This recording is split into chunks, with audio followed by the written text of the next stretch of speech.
परिवर्तन संसार का नियम है। भगवत गीता में आपने पढ़ा होगा। आज पहले के ज़माने में जब किसी को रेलवे की टिकट ही बनानी होती थी तो उसे घंटों काउंटर पे लाइन में लगना पड़ता था, तब जाके वो कहीं काउंटर पे टिकट बना पाता था, कहीं ट्रेवल कर पाता था। लेकिन आज के समय में मुझे भी अगर टिकट की ज़रूरत पड़ती है तो मुझे रेलवे काउंटर नहीं जाना पड़ता। ऑनलाइन सारी टिकट अवेलेबल हो जाती है, ब्रोकर तक की ज़रूरत नहीं पड़ती। आज मैं पीछे बिहार ट्रिप पे भी गया, अभी कानपुर की ट्रिप पे भी आने वाला हूँ, तो मुझे कहीं लाइन में लगना नहीं पड़ा, ऑनलाइन टिकट अवेलेबल हो गई। तो ये परिवर्तन ही है जो कि समय समय पर होते ही रहता है। एक समय था जब ट्रेनें भी नहीं हुआ करती थी, लोग टांगों से जाते थे, बैलगाड़ियों से जाते थे। तो समय के साथ साथ बदलाव होता ही गया और इसी बदलाव को परिवर्तन कहा गया, या यूं कहें जो हमारे देश में विकास हो रहा है वो परिवर्तन ही है। मैं राकेश अग्रवाल स्वागत करता हूं आपका एक बार फिर से बिजनेस की बातों में। आज हम बात करेंगे भगवत गीता के बारे में। आज हर किसी ने भगवत गीता पढ़ी होगी, सुनी होगी, आपके घर में भी भगवत गीता होगी। तो आज भगवत गीता हमें जिंदगी कैसे जीना है इसकी अच्छी सीख देती है। साथ ही साथ भगवत गीता से हम सीख सकते हैं कि हमें व्यापार को कैसे करना है। आज अगर हम भगवत गीता के कहे अनुसार चलें तो अपने व्यापार में कभी भी दुखी नहीं होंगे।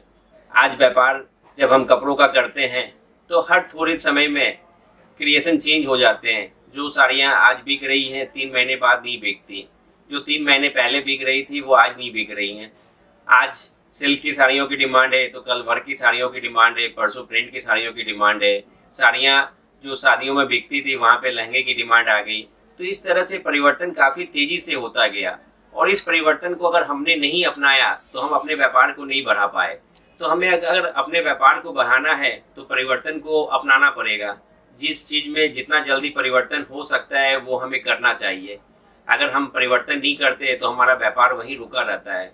तो जिसने भी परिवर्तन किया है उसने अपने व्यापार को बढ़ाया है।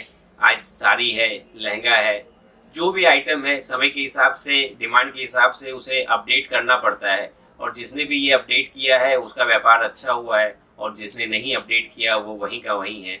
बात करें तो एक समय में जब नोकिया मोबाइल था काफ़ी अच्छा बिकता था। आज भी लोग नोकिया का नाम लेते हैं, काफ़ी ट्रस्ट है, लेकिन उसने समय के साथ अपने आप को अपडेट नहीं किया, मार्केट से आउट हो गया। जो नई कंपनियां थी वो आ गई। ऐसे बहुत से एग्जाम्पल है, मुझसे ज़्यादा आप जानते होंगे ऐसे एग्जाम्पल। तो कपड़े के व्यापार में भी आपको वही करना है, समय के साथ साथ आपको नया अपडेट लाना होगा। पहले का समय कुछ और था जब लोगों को सोशल मीडिया की जानकारी नहीं थी, सोशल मीडिया पे लोग एक्टिव नहीं थे। आज हर कोई सोशल मीडिया पे एक्टिव है। लोग नए नए ट्रेंड हर दिन हर घंटे देखते हैं, तो नए अपडेट्स हमसे पहले लोगों के पास पहुंचते हैं। तो लोगों के हिसाब से हमें भी अपडेट होना ही पड़ेगा, नए क्रिएशन पे फोकस करना पड़ेगा। दिन प्रतिदिन नए नए प्रोडक्ट पे, नए नए आइटम पे हमें मेहनत करनी पड़ेगी। अगर हम ये मेहनत नहीं कर पाते हैं तो कभी भी अपने व्यापार को ऊंचाइयों तक नहीं लेके जा सकते। दूसरी बात करने जाएं तो आज भगवत गीता पे लिखा हुआ है क्रोध पे काबू रखना।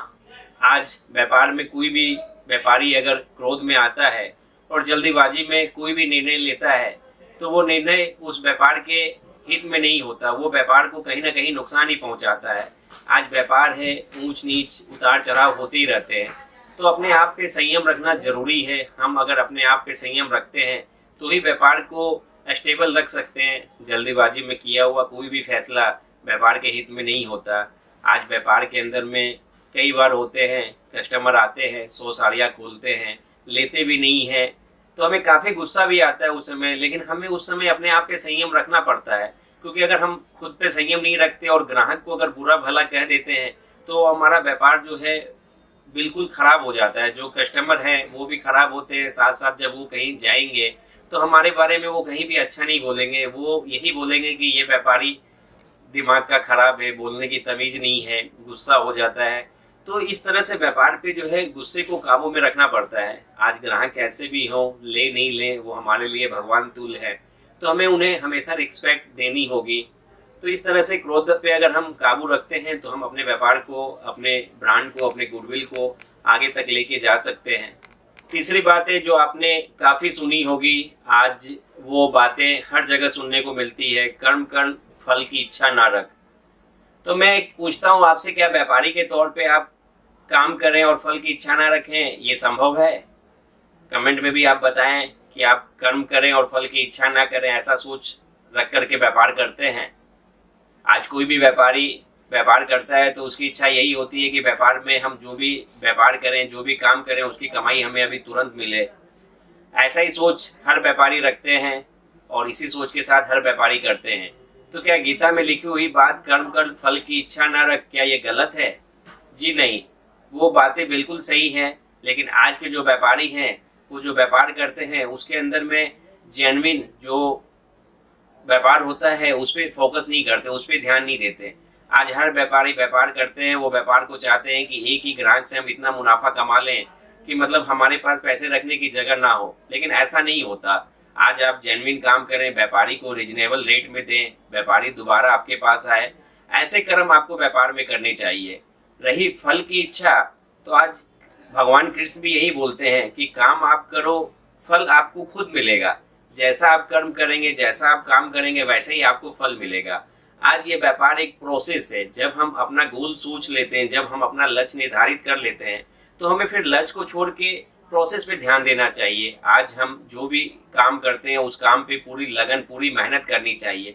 फल की इच्छा रखनी नहीं चाहिए, फल तो मिलेगा ही, तो हमें सिर्फ प्रोसेस पे ध्यान देना चाहिए। आज प्रोसेस को ईमानदारी से करना चाहिए। आज हम जो भी काम करते व्यापार में, उस काम में सत्यता होनी चाहिए। आज सूरत की बनारसी साड़ियाँ हर जगह बिकती हैं। आज हम साउथ में जा कर के उस बनारसी साड़ियों को बनारस की बनारसी साड़ी बोल के बेच दें और 300 की साड़ी का किसी से 3000 ले लें, तो वो गलत है। आज कोई भी चीज़ है जेन्युइन बता करके बेचने की है। आज सूरत की बनारसी है तो कस्टमर को बताना चाहिए कि ये बनारस की बनारसी ओरिजिनल बनारसी नहीं है, ये सूरत की डुप्लीकेट बनारसी है और आपको ये इतनी सस्ती मिलती है। क्योंकि एक जेन्युइन नफ़ा ही व्यापार का अच्छा कर्म है।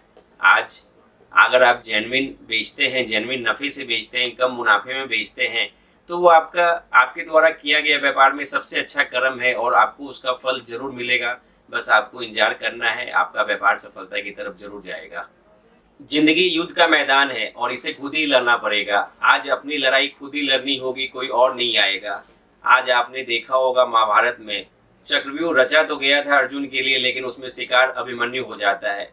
इसी तरह आप जब YouTube पे वीडियो देख करके सूरत आते हैं, वीडियो तो आप 50 देखते हैं, कहीं ना कहीं घर से आप सोच के निकलते भी हैं कि 50 के पास जाएंगे और सबको देखेंगे, लेकिन आप किसी एक के पास ही मीठी मीठी बातों में फंस जाते हैं और वहीं से अपना पूरा व्यापार कर लेते हैं और बाद में जाके आपको अफसोस होता है कि हम गलत जगह फंस गए। जब आप सूरत आते हैं, ऑटो वाले, रिक्शे वाले आपको सही जगह ना ले जा करके आपको गलत जगह ले जाते हैं, वो भी ये बोल करके कि जहाँ आप जा रहे हैं वो तो जहाँ से माल लेते हैं वहाँ हम आपको ले चलते हैं, उनका गोडाउन वहाँ है, उनकी डायरेक्ट गोडाउन पे ले चलते हैं। मतलब अपनी मीठी मीठी बातों से वो आपको गुमराह कर देते हैं और आप कहीं ना कहीं गुमराह हो जाते हैं। तो इसमें गलती आपकी है। आपको अपने विवेक से, अपनी सोच से, अपनी बुद्धि से इसका सामना करना चाहिए। जब आप सूरत आते हैं, आप समय लेकर के आइए। 1 दिन 2 दिन अगर आपको ज़्यादा रुकना भी पड़े तो भी आप रुकिए, क्योंकि व्यापार तभी सफल होगा जब आपकी परचेजिंग अच्छी होगी। आप जब गलत जगह फंस जाते हैं, गलत जगह गलत माल ले लेते हैं, पैसा पूरा पानी हो जाता है और आपको व्यापार बंद करना पड़ता है। आज ज़्यादातर व्यापारियों के साथ ऐसा ही होता है। उनका व्यापार बंद होने की वजह यही है कि लालच में या मीठी बातों में वो फंस जाते हैं और उनका व्यापार बंद हो जाता है।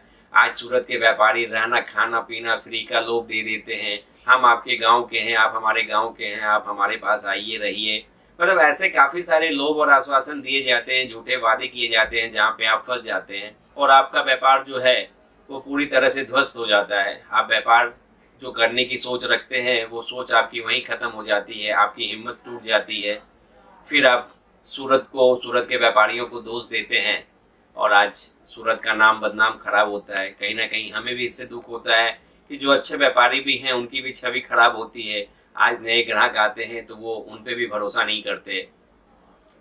तो आज भगवत गीता यही कहती है, बुद्धि और विवेक का सही उपयोग करना चाहिए। आपको कोई भी काम सोच समझ कर करना चाहिए। जिस तरह गुस्से में लिया हुआ फैसला घातक होता है, उसी तरह जल्दीबाजी में किया गया फैसला भी नुकसान पहुंचाता है। भगवान श्री कृष्ण हमेशा कहते हैं कि आप लक्ष्य से विचलित ना हो। आज आप व्यापार करते हैं, आपका जो भी लक्ष्य होता है उस लक्ष्य पे आपको अड़े रहना होगा। आज सिचुएशन कैसी भी हो, आप अगर सोचते हैं कि हमें प्रीमियम साड़ी का व्यापार करना है और हमें प्रीमियम साड़ी ही चाहिए, तो आप जब परचेज करने जाएं तो आप प्रीमियम सेगमेंट में ही काम करें, ना कि आप किसी और कहने पे या किसी और के बहकावे में आके किसी और रेंज में चले जाएं। आप जब सोच के चलते हैं कि मुझे कीसो माधो में जाना है तो आप कीसो माधो में ही आइए, ना कि आपको रास्ते में कोई गुमराह करके कहीं और ले जाए। मैंने अपना नाम ले लिया, लेकिन आपको जहाँ भी जाना हो आप उसी जगह पे जाएं। रास्ते में आपको कोई भी ऑटो वाले, कोई भी दलाल, कोई भी आपको गुमराह करे, आपको गुमराह नहीं होना है। अपने मन को विचलित नहीं करना है, वो कितना भी आपको दुभाए। अभी कल की बात है, एक कस्टमर हमारे पास आने वाले थे। रास्ते में ऑटो वाले ने उन्हें ये कह करके दूसरी जगह ले गया कि इनका गोडाउन कहीं और है, मैं आपको इनके गोडाउन पे ही ले चलता हूँ। और ऐसा कोई ये पहली बार नहीं है, कई बार होता है। ऑटो वाले यही बोलते हैं कि केशव माधव में आप जा रहे हैं, ऐसा करता हूँ जहाँ से वो माल लेते हैं उसी फैक्ट्री में मैं आपको ले चलता हूँ। और आप कहीं ना कहीं उनकी बातों में भरोसे में आकर के आप उनके साथ चले जाते हैं और आप अपना पैसा गंवा देते हैं। तो भूल करके भी आप आगे कभी ये गलतियां नहीं करें। आप जहाँ भी जाते हो आपको अपनी रकम को बचानी है। जरूरी नहीं है आपको केशव माधव में ही आना हो। XYZ किसी भी ब्रांड के साथ आप जुड़े हों, किसी भी व्यक्ति के साथ जुड़े हों, आप उन्हीं के पास जाइए और उन्हीं से काम कीजिए। तो कैसा लगा आज का एपिसोड कमेंट में ज़रूर बताइएगा। अगर मेरी बातों से आपको अगर थोड़ा भी सपोर्ट मिलता है, थोड़ा भी सहयोग लगता है मेरी बातों से, आप अपने जीवन में या अपने व्यापार में इसे अमल करके थोड़ा भी फ़ायदा ले सकते हैं, तो मुझे बहुत खुशी होगी। क्योंकि आज जो बिजनेस की बातों का सिलसिला है वो मैंने इसीलिए शुरू किया कि एक आपको सटीक जानकारी, सच्ची जानकारी आपके पास पहुंच सके और आपको सही गाइडेंस, सही जानकारी मिल सके। तो चलते हैं, मिलते हैं फिर अगले एपिसोड में। तब तक के लिए धन्यवाद।